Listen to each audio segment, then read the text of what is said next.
I just read Steve Skojec's long and painful article that he's written about, his struggles with the faith and with the Catholic Church. And, it really, really sad to hear this. And, it's for many reasons. I mean, I was a Legionary of Christ, so I understand the pain of when you are betrayed, when your faith is being betrayed. I mean, there's no words to describe this. I think in humanity we always find, life difficult, especially when it comes to the most profound question of our whole existence, which is, God, this Christ that came, and that this church that is struggling to preach this Christ crucified and Christ that is a king at the same time. And, I wanted to say something to Steve and to others that are listening, because, we are responsible for another generation of Catholics in this world, or another generation of atheists. We are responsible to dig in and answer the questions that maybe previous generations have refused to show us, or have refused to engage. As I said, I took the same path as Steve. I rejected Catholicism. I was going out the door. Bye Jesus, off I'm going. There is nothing here. I was toying with orthodoxy for a while. I went to Mount Athos twice, and I was on my way out quite comfortably and, truthfully on my way out. And I'm not here to defend the church hierarchy or the men that embody offices in the church at any level. I'm not here to defend them, but I'm here to defend the crucified Christ who is behind them, which I know it's so hard. It's so hard to be Catholic these days. It is so hard when you see what's going on. It is soul destroying at so many levels what has happened in the church. But I'm pleading with people to take a step that is hard, and this is the step to study it. And I'll tell you, the person that, where's the book? I'm going to tell you something. Roger Buck, I'm just going to, a gentle traditionalist, Roger Buck, and his book, Cor Jesu Sacratissimum, his book, and Valentin Tomberg, Meditations on the Tarot, which I know many people will find controversial. One of the most incredible books I've ever written. I've ever read. One of the most incredible. And people find, he's very new in the church. This Catholic that came out of the New Age. He's bringing different ideas and he's writing about them. He's writing about his experience, and he's trying to navigate and make sense as he's entered the Catholic Church. Could he have error in there? I'm sure the church will decide. But his ability to open my mind, to make me think and meditate, it was mind-blowing. Was truly mind-blowing. I mean, and Roger Buck, I really, really, really recommend read Roger Buck. Read him. Read his books. The Gentle Traditionalists and Cor Jesu Sacratissimum, from secularism and the New Age to Christendom Renewed. Read the book. I mean, the guy has taken time to write it. And, these are the men in the church leading us forward, leading a generation forward, making us think. I'm just going to read something out here that I found very, very interesting. When we read in sacred scripture that God created all things, all beings, the essential meaning here is that God has given freedom or existence to all things. Freedom, once having been given, God does not take back. This is why the beings of the 10 hierarchies mentioned above are immortal. Death not separation from the body, but real death, which is the absolute deprivation of liberty, complete destruction of the existence given by God. But who or what can take the divine gift of freedom, the divine gift of existence from a being? Freedom, existence, is inalienable, and the beings of the 10 hierarchies are immortal. The statement, freedom or existence is inalienable, can be understood as the highest gift, the very greatest value imaginable. Then this would be the foretaste of paradise, or the condemnation to perpetual existence. That would be the foretaste of hell, because no one sends us anywhere. Freedom is not being a theatre. It is we ourselves who make the choice. Love existence. You have chosen heaven. Hate it, and there you have chosen hell. Now God, with respect to free beings like the ruling king or the crucified, he is king with regard to those of his beings who voluntarily accept, who believe, his authority. He is crucified with respect to those beings who abuse his freedom and worship idols, who replace divine authority for a substitute. King and crucified at the one and same time. This is the mystery of Pilate's inscription on the cross at Calvary. Jesus Nazarenus Rex Judeorum, Jesus of Nazareth, the King of the Jews, almighty and powerless both at once. This is why miracles of healing in human history were able to be accomplished by saints whilst bloody wars and disasters raged around them.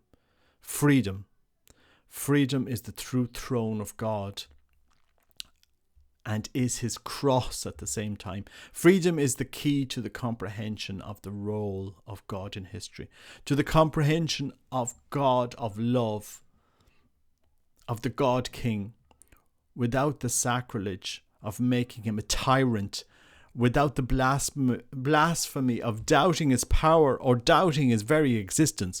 God is all-powerful in the history, inasmuch as there is faith, and he is crucified insofar as one turns away from him. And that's Valentin Tomberg, the Russian from St. Petersburg, the Russian who saw his mother murdered when he was a teenager, the Russian who lived through the revolutions, the Bolshevik Revolution, he lives through the Second World War, came to England. This man thought about the faith. He thought about, this guy, he's an inspiration to so many Catholics today. I wouldn't be surprised. I know people will probably criticize me for saying this. I wouldn't be surprised in 300 or 400 years' time if he was a doctor of the church, because he so loved his faith and he so challenged ideas that, you just cannot not believe in God after you've been challenged by him. Ironically, this was something that Taylor Marshall put up in one of his videos once, criticizing Hans Urs von Balthasar. Well, if you take the time to understand the God of love, the God who is the God who is crucified, if you take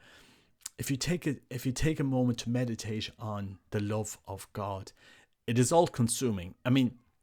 Hell just doesn't exist anymore for you, and that's a bold claim for any Catholic to make. That hell does not exist for me. I don't see it as a possibility. And I know this is a crazy thing for any Catholic to say, but my life is so consumed about the love of Christ. I don't know if this will ever make sense to anybody. My conversation just doesn't stop anymore. I just don't want this. I'm in a room with a person I like, having a nice meal, having this conversation is so beautiful. I'm just saying, it's like, I don't know if this makes sense to anybody, but do you ever have a moment where you're having such a great conversation with somebody, you don't even want to get up to go to the bathroom, you just want it to go on. It's just a beautiful conversation. I mean, it's just that's the conversation with God that we have to have, and you have to open yourself. You have to step off the boat, and you have to walk on water. I know this is difficult. I know that. I mean, I would never push my children, as you've written in your article. I haven't done that. I've always catechized them with the view of love, and I've always challenged my children after the experience in the Legions of Christ to think critically and to look for the truth. I know if they look for the truth, they will find the truth. And these videos, I leave them here as a record for them in the future. I tell my children, be truth seekers, be authentically truthful, search for the truth. And when you search for the truth, when you're honest, searching for the truth, you encounter Christ. But you have to ask. You have to. I mean, God is love. He's a person that wants to have a conversation. You have to start saying, let's have a conversation. Too many times we don't want to go down the street to talk to somebody that we know might be there, but we've refused to actually go and talk. You have to talk to him. Talk to him. Talk to him. Ask him. God, guide me. Be my shepherd. Shepherd me. I mean, it's and lead souls to encounter Christ. I mean, it's hard to say. I mean, I've made so many claims here that I know are so lofty, but I'm just saying I just don't believe in hell. It's impossible for me to believe in hell. It's just, the conversation is so beautiful with Christ. I mean, it's that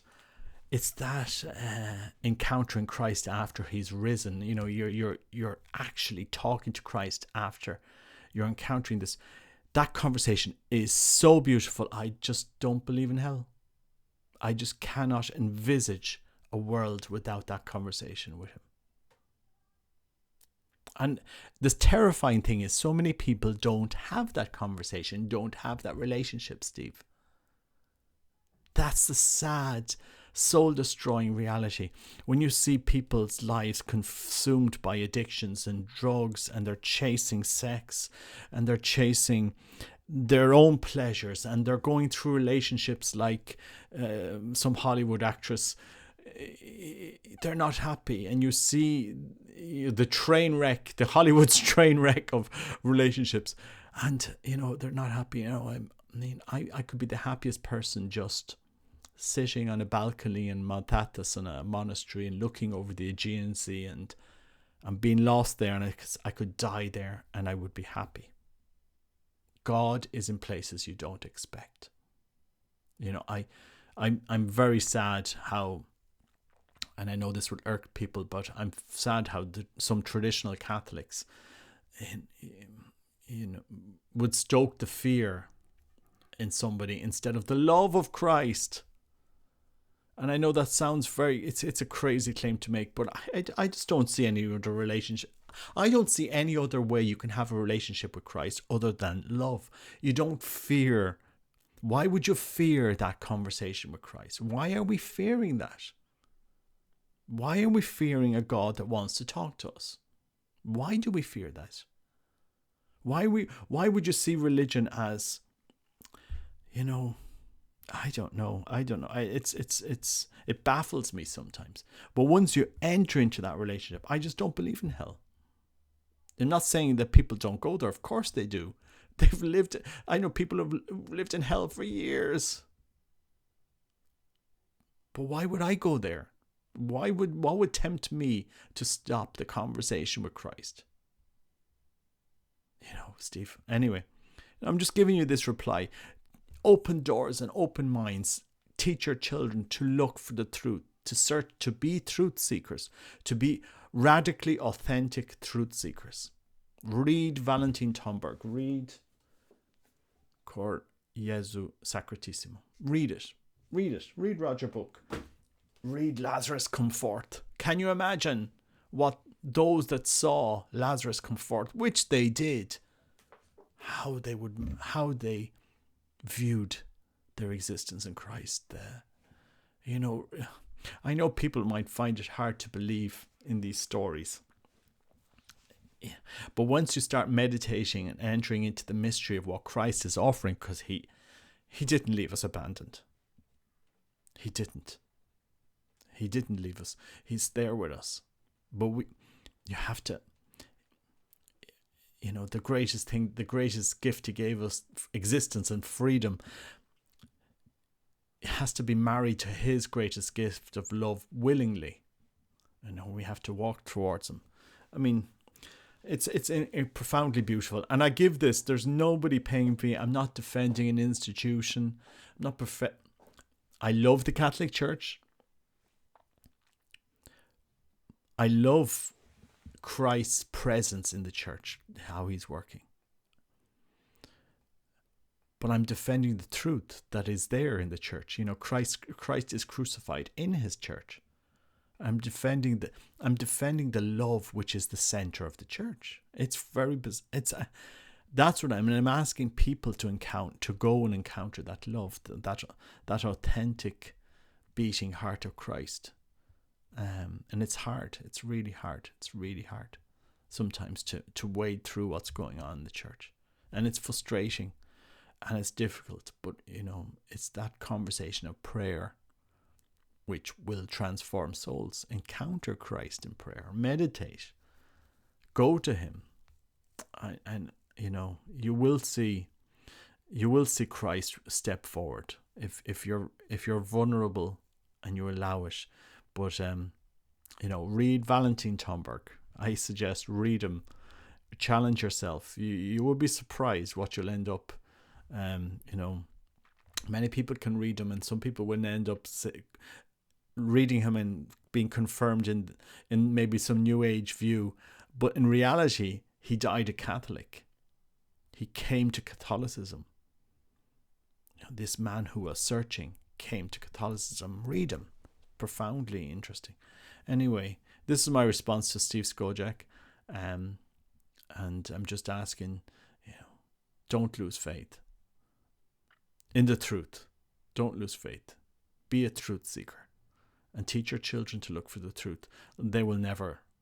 Christ only wants us to have that conversation with him. It's not easy. And I'm not sure if I'm even explaining this correctly.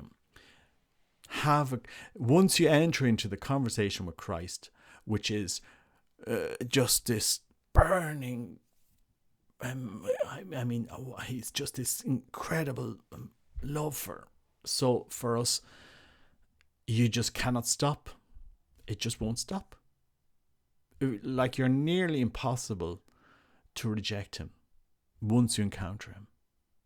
You just like to curl up in some mountain hut and just stay there and just let that conversation continue. Just let it out there. If people knew, and I've seen it working in souls. I've seen men transformed by letting themselves encounter Christ in the Eucharist. And that's what we need to do. We need to open hearts and minds to the beating heart of Christ in the Eucharist. Because once you encounter Christ, you'll understand his church. If we were all in this church perfect, if we were all in, if it was just a church for the perfect, what mission would it have? This mission of love is for those who are not able to see it. And that's what it is. Just bear with us. We're not all brainwashed. I mean, I hope I'm not brainwashed, because the truth I found, was my own search, and Valentin Tomberg definitely had a major impact in answering a lot of questions. So I recommend it. And I know I'm going to get slated for this and criticized for this and so forth. I really don't care. I don't care. Because at the end of the day, I have nothing to lose anymore. I'm not here selling a book. I'm not here asking for money.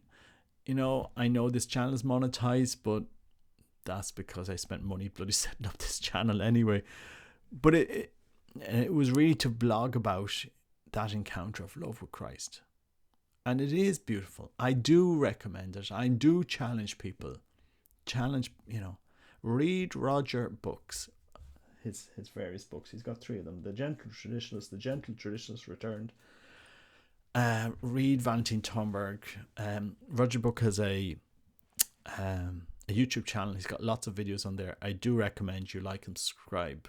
Just if you want to challenge yourself, if you're looking, if you're searching, because he has a long journey in his life. Challenge yourself. Let yourself be challenged, please. Don't despair. Have the conversation of love with Christ. And once you start having this conversation, hell doesn't exist. It doesn't exist. I'm not saying, be careful when people realize what I'm saying here. I'm not saying that the reality and the teachings of the Catholic Church are false. Of course they're not. I'm just saying, once you're in the room with Christ, having the conversation with Christ, you won't want to leave that room. You won't want to leave that conversation of love that you're having with a person that is so interesting that it's just every day is a new, it's just, you just can't stop. It's like having the best conversations with friends. Like oftentimes you go to meet with men of the faith, where they're talking, and then I'm looking at the watch. Oh, it's 1 a.m. When did this stop? When you're in the middle of a beautiful conversation, you just don't stop. And that's the relationship with Christ. And it's taking the step off the boat into waters, and you don't know what you're just having faith that Christ is going to carry you, and off you go. Let it, try it. Not easy. And I'm not the best person to be showing that example, but I've been around, and I've lived in my own hells during my life, away from God, consumed by other stuff, and it never made me happy. It's only when you start having a conversation with the being that created us. Hell is that, if you think about that separation that we have from God, it's like two magnets being drawn apart. It's the heat, it's and the tension of being separated from the person that most loves us, and the tension as we are facing away from God into things that will never make us happy. Drugs, alcohol, sex, pornography, abusing people, or whatever you do, or whatever people are doing in their hells that they're living in. Money, careers, consumerism, chasing this, chasing that, all of these things that once you've tried it and you've been around the wheel a few times, you're left empty. That's hell that so many people are living. I know it. I've seen it. Stop. Encounter something else. Encounter the being that created us. Encounter the truth in the things that, and the truth in the things that he has created for us. Anyway, I've gone on too long, but this was just my reply, and I'm trying to give a different view, a different perspective. Open your heart to Christ. Enter the room to have a conversation with him. You will be surprised. You will be surprised. And we have a whole generation of Catholics now that we need to give witness to. We need to give witness to the truth. I would have left the Catholic Church if I really thought it didn't contain the truth, the way, and the life that Christ is offering. I would have left. But for some reason I stayed. And the conversation is just so good. I just haven't stopped having that conversation. So we'll see where it goes. You know, we can manipulate. The truth can be manipulated. Christ can be manipulated, but I don't know. We still owe this crucified Christ a chance. Anyway, God bless. Take care. Bye bye.